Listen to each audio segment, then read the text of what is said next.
Hello there, welcome to the news on Nepal television. I am Rosina Rai, starting with the headlines first.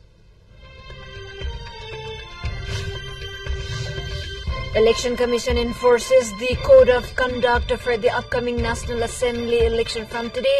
Election campaign activities are prohibited. Today marks the 26th National Earthquake Safety Day. Day is being observed, organizing various awareness programs across the country. Russia sentenced nearly 200 Ukrainian prisoners of war to lengthy sentences. International rights group denounced Moscow's trials illegal. And APF secures second successive win in the PM Cup National Cricket Tournament. Army and Super Sim books a victory in the opener. 3 matches are slated for today.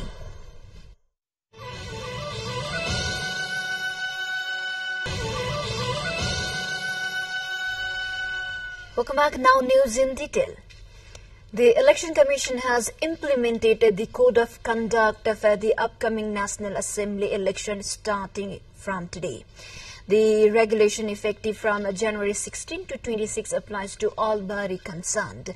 As per the EC Election Code of Conduct 2079 and Section 22 of the Election Commission Act will be applicable during this period, aligning the schedule of the National Assembly election that is going to be held on January 25th. Parties and candidates are prohibited from using public resources and properties in favor or against each other. They are not allowed to manipulate or misuse information related to the election. Organizing gatherings and producing materials bearing election symbols are restricted in governmental and public places. Holding rallies, demonstration, protest gatherings, seminars, among others, are also prohibited. Also, they are reminded of the silence period and restricted from utilizing government resources during this time. Furthermore, the Election Commission has placed restriction on ministers in federal and provincial government as well as public office bearers involved in the election campaign with permission from the Commission. Now to further development. Today marks the National Earthquake Safety Day. It is an annual event held on January 16 to heighten social awareness about constructing secure housing and mitigating potential earthquake risk. This day holds a particular significance due to the devastating earthquake that occurred on March 2, 1990 BS in Nepal, prompting a commitment to learning from the past and fostering earthquake resilient communities. Since January 16, 1999, the government has consistently marked Earthquake Safety Day with the primary objective of raising public awareness about earthquake risk reduction and promoting the construction of the housing nationwide, including the federal capital in Kathmandu, in the pursuit of rebuilding earthquake-damaged structures and minimizing seismic risk. The government, alongside concerned agencies and organizations, has implemented various programs aimed at spreading awareness on this day. This year's central theme is use local resources and technology, build an earthquake-resistant structure. Meanwhile, Home Minister Narayan Kajishrestha emphasized the vital role of coordinated efforts across all government levels to minimize earthquake risk and challenges. DPM Shrestha emphasized this during the program organized by Kathmandu Metropolitan City to mark Earthquake Safety Day at Vugol Park, New Road this morning. On the occasion, Deputy Mayor Sunita Dongol and Executive Chief of the National Disaster Risk Reduction and Management Authority Anil Pokhrel also have emphasized on to build quake-resistant structure in view of the earthquake security. During the program, various individuals who have contributed to disaster management sector were also honored. Likewise, guests invited in the program paid tributes to those who lost their lives in various earthquake devastation at different times. Kathmandu Metropolitan City conducts various programs, including rallies, exhibitions, to mark the day today. Time for a short break. Stay with us.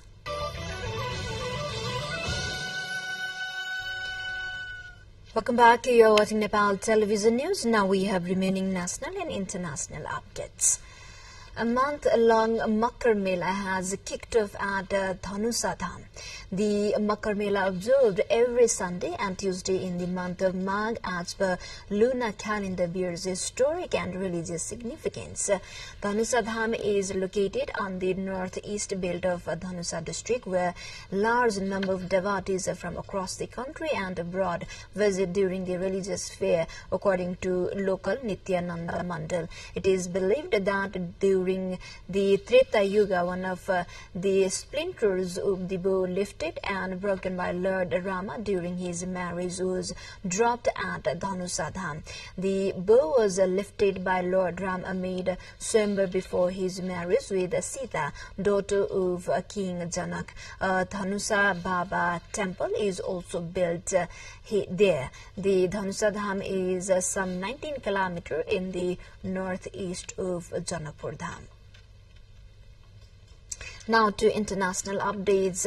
Russia said Monday it has sentenced more than 200 Ukrainian prisoners of war to lengthy sentences, with some getting life in prison almost 2 years into the Kremlin's offensive of Ukrainian captive soldiers, many of whom were taken during the siege of the port city of Mariupol in 2022. Kiev and international rights group have denounced Moscow's trials of the POWs as illegal.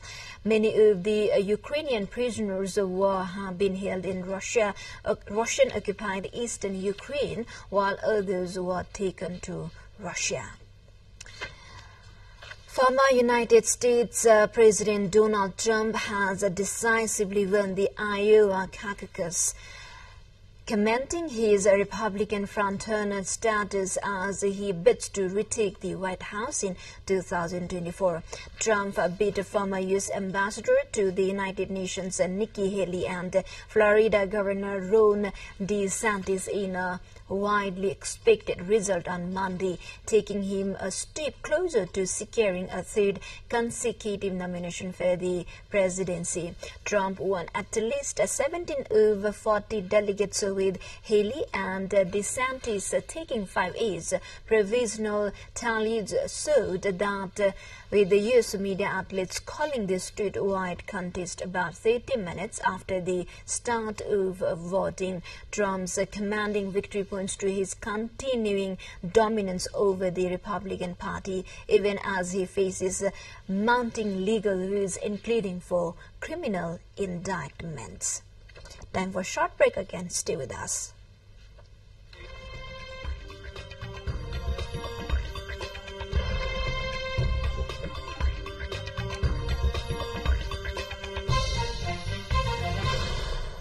Welcome back. Thank you for staying with us. Now, remaining international headliners.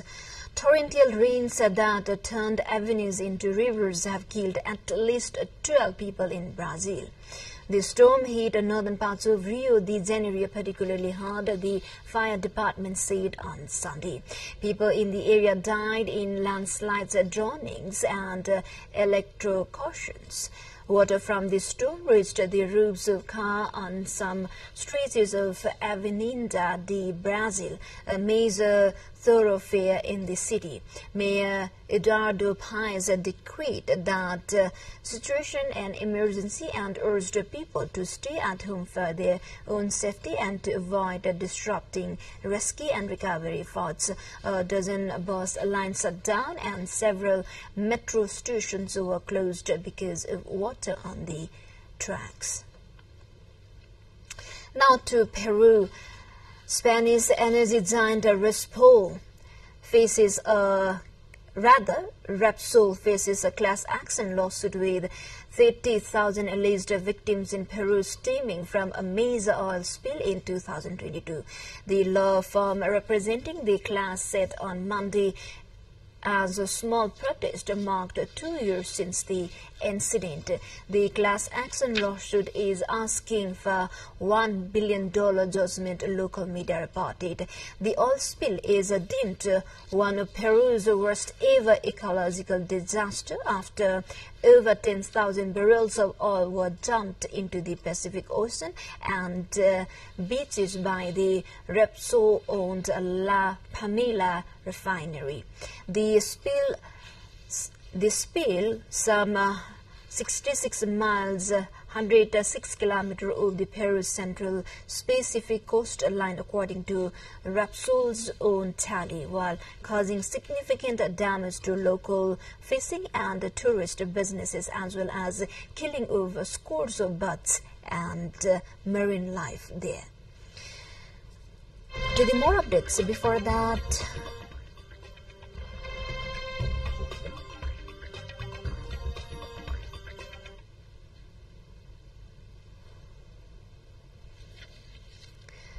time for sports now.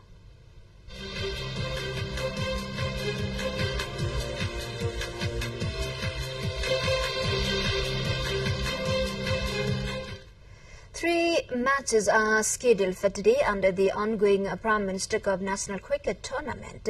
The match between Kosi Province and Nepal Police is underway at the Tiu Cricket Ground. Madhesh and Bagmati Province are vying in Molpani Cricket Ground, and in Bhairawa Cricket Ground, Karnali is taking on Sudupasim.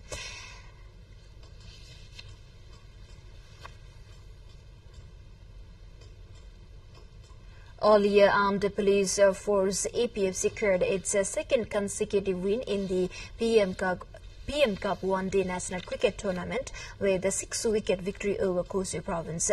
In another match at the Tiu Cricket Ground, Tribhuvan Army Club at TSC 126 runs over Madhesh Province.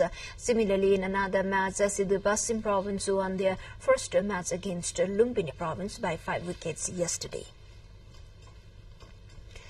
Iga Swiatek survived a tough test against former Australian Open champion Sofia Kenin to reach the second round in Melbourne on Tuesday as Carlos Alcaraz prepared to make his debut. The police and the number one came through 7-6, 6-2 against the player. She bid to win her first Grand Slam title at the French Open in 2020. From Swiatek, 22 twice came back from a breakdown in a grueling first set lasting 68 minutes, but still won in the second set, winning the final 5 games to finish with a flourish. The 4-time major winner, now a 17-match winning streak, will face either America's Danielle Collins or former winner Angelique Kerber next. With this, we come to the end of this news bulletin, but before we say goodbye, quick reminders of the headlines once again.